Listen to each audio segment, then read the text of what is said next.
Hello guys, నా పేరు Ganesh and welcome to infinite zeros channel. And ఈ రోజు మనం ఫస్ట్ తెలుసుకుంటుంది ఏంటి, లిమిట్స్ గురించి. ఓకేనా? లిమిట్స్ అందరూ వింటారు. లిమిట్స్లో మనం ఒక్కొక్క ఫార్ములాని డిరైవ్ చేసుకొని వద్దాం. అండ్ నెక్స్ట్ సమ్స్కి వెళ్దాం. ఓకేనా? First limit x tends to x power n a power minus a power n x minus a. ఓకేనా? దీన్ని మనం డిరైవ్ చేయాలి. నేను స్టార్టింగ్గా నాకు తెలుసు, కానీ ఫార్ములా వద్దు, డిరైవ్. ఓకేనా? ఏం చూపించాలి? దీన్ని ఇలా చూపించాలి. మన అందరికీ తెలుసు కానీ డైరెక్ట్గా రాయకూడదు. చూపించాం కానీ డైరెక్ట్గా రాయకూడదు. ఇప్పుడు ఏం చేయాలి? దాన్ని ప్రూఫ్ చేయాలి. మనం ఎల్హెచ్ఎస్ ఈక్వల్ ఆర్హెచ్ఎస్ మ్యాథ్స్ వాళ్ళు చేస్తామో అలాగే ఇది ప్రూఫ్ చేద్దాం డైరెక్ట్గా. ఫస్ట్ అసలు x power N minus a power ఎన్ని ఎలా రాయాలి? సార్ ఇది ఎలా రాస్తామంటే ఒకసారి గుర్తుంచుకోండి, a square minus b square formula రాస్తారు. ఓకేనా? ఇక్కడ కూడా ఎలా రాస్తారంటే ఇక్కడ అలాగా అవ్వదు. కాకపోతే గుర్తుంచుకోండి, అంటే దాన్ని మనం రాసుకున్నప్పుడు దీన్ని కూడా రాయడానికి అవుతుంది. దాన్ని చెయ్యాలంటే ఫస్ట్ ఆఫ్ ఆల్గా ఒకసారి చూడండి. దీన్ని ఒరిజినల్గా మనం చేస్తే ఏమొస్తుంది? ఎక్స్ మైనస్ ఏ ని ఇంటూ దేంతో చేయాలి? X power N minus 1 plus X power N minus 2 plus next X power N minus 3 A square so on. అలాగే ఎక్కడికి వెళ్తుందండి? X power 1 A power N minus 2 plus అలాగా ఏ పవర్ ఎన్ మైనస్ 1. ఓకేనా? ఇంత పెద్ద expansion ఉంటుంది.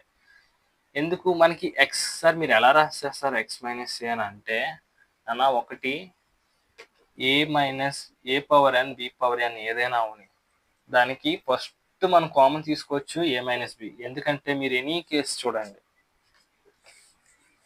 ఎలాగంటే X square minus 4 అని ఉంటుంది. ఓకేనా? దీన్ని మనం ఎలా రాసుకోవచ్చు?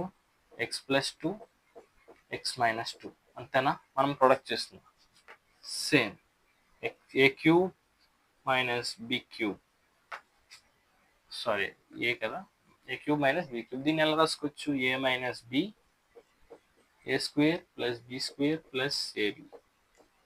చూసారా? అంటే మీరు ఎలా చూసుకున్నా ఈ టర్మ్స్లో ఫస్ట్ మనకు వచ్చేది ఏంటి? ఏ మైనస్ బి. దాని ప్రకారం మనకి ఒక్కటి వచ్చిందంటే దీంతో మనం డివైడ్ చేసుకొని మొత్తం ఆ టర్మ్స్ తెచ్చుకోవచ్చు. అంటే ఇది మనం తెలుసుకోవాలి, ఇది ఎక్స్పెన్షన్. దీనికి బ్యాక్గ్రౌండ్గా ఉంటుంది చేయడం అనేది, కానీ it is very long process. మనం ఏంటంటే ఒక్కొక్క క్లాస్ స్టడీ అవుతున్నప్పుడు ఇలాంటి టర్మ్స్ అన్ని తగులుతూ ఉంటాయి, కానీ మనం ఆ టైంలో ఇవి నెగ్లెక్ట్ చేస్తాం. అవి నెగ్లెక్ట్ చేయకుండా అప్పుడు మనం చేసామనుకోండి, ఈ ఫార్ములాస్ నేర్చుకున్నాం అనుకోండి, నెక్స్ట్ మనం డిరైవ్ చేసుకోవసరం లేదు. E power X sine X cos X log X అంటే ఏంటి? ఈ ప్రతి దానికి ఒక డెరివేషన్ ఉంటుంది. ఇప్పుడు దీనికే చెప్పాను, మనకి ఈ పవర్ ఎక్స్ కూడా ఉంటుంది. 1 plus X X square by 2 factorial అలా సో అని ఉంటుంది. ఓకేనా? అంటే ప్రతి ఒక్క ఫంక్షన్కి మనం రాసుకున్న సింపుల్ టర్మ్స్ ఉంటాయి చూడండి, దానికి సిరీస్ ఉంటాయి. టైలర్ సిరీస్ అని అంటాం. ఓకేనా? అది నేర్చుకోవాలి. అదేంటంటే ప్రతి ఒక్క ఫంక్షన్ని మనకి కాంపోనెంట్స్ కింద ఎలా విడదీస్తుంది. ఓకేనా? అది ఫోరియర్ సిరీస్ అని ఉంటాయి. అవేంటి? మనకి ఫ్రీక్వెన్సీ కాంపోనెంట్ని సపరేట్ చేస్తాయి. ఓకేనా?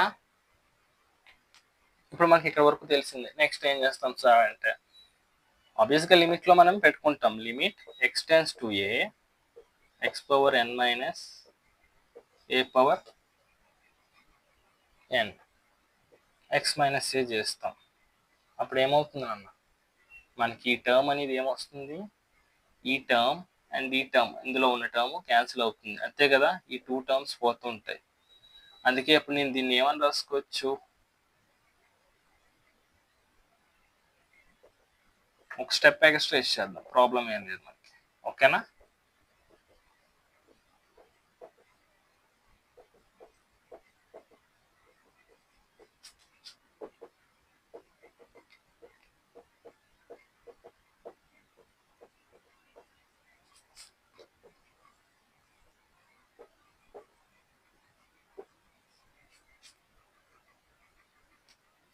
ఓకే, ఇక్కడ వరకు రాస్తాం. ఇప్పుడు ఏం చేస్తాం, 2 పార్ట్స్ క్యాన్సిల్ చేస్తాం. మరి లిమిట్ రాయడం మర్చిపోకూడదు. లిమిట్ పెట్టినప్పుడు ఈ ఎర్రర్ మాకు పెట్టద్ది ఇక్కడ, ఎందుకంటే అలా పెట్టకూడదు. నాకు అలవాట్లు పొరపాటుగా రాశాను. ఓకేనా, ఇప్పుడు మనకి పోయింది. ఇప్పుడు ఏం చేస్తాం, మనకి ఇంక 0/0 ఫామ్ వచ్చేది లేదు, డైరెక్ట్గా సబ్స్టిట్యూట్ చేస్తాం. కానీ మనం సబ్స్టిట్యూట్ చేసినప్పుడు కూడా ఇది ఇంత పెద్దగా ఉంది సార్ ఎలాగొస్తుంది మనకి అని అంటే, ఫస్ట్ ఆఫ్ ఆల్గా మనకి ఎన్ని టర్మ్స్ ఉన్నాయో తెలుసుకోవాలి. ఓకేనా, మనకు స్టార్టింగ్ x⁻n-1 ఉంది. ఓకేనా, ఫస్ట్ x⁻1 ఎక్కడ ఉంది చూసుకోండి. ఇక్కడ నుండి ఈ టర్మ్స్కి ఎన్ని ఉంటాయి, n-1 టర్మ్స్ ఉంటాయి. అండ్ ఈ లాస్ట్ టర్మ్ అనేది మనకి 1 టర్మ్, అంటే n-1 టర్మ్స్ ప్లస్ 1 టర్మ్, అంటే మనకి n టర్మ్స్ ఉన్నాయి. మొత్తం మీద n టర్మ్స్ ఉన్నాయి, అందుకని నేను n అని రాసుకుంటాను. ఓకే సార్, అసలు డైరెక్ట్గా ఎలా రాసుకున్నారు మీరు n అంటే, మీరు ఒక్కసారి కామన్గా గెస్ట్ చేసి ఉండొచ్చు. ఇందులో మనం ఏం సబ్స్టిట్యూట్ చేస్తే ఏమొస్తుంది, a⁻n-1, అండ్ ఇక్కడ ఇందులో a⁻n-2 డాట్ a అంటే ఇంటూ ఏ. మనకి ఫార్ములా గుర్తుంటుంది, a⁻m into a⁻n equals to a⁻m plus n, అంతే కదమ్మా. అప్పుడు ఏమొస్తుంది మనకి, ఇది ఆటోమేటిక్ ఈ టర్మ్ కూడా a⁻n-1 అవుతుంది, అండ్ నెక్స్ట్ టర్మ్ కూడా a⁻n-1, అలా సో ఆన్ ఎక్కడి వరకు, లాస్ట్ a⁻n-1 వరకు ఉంటుంది.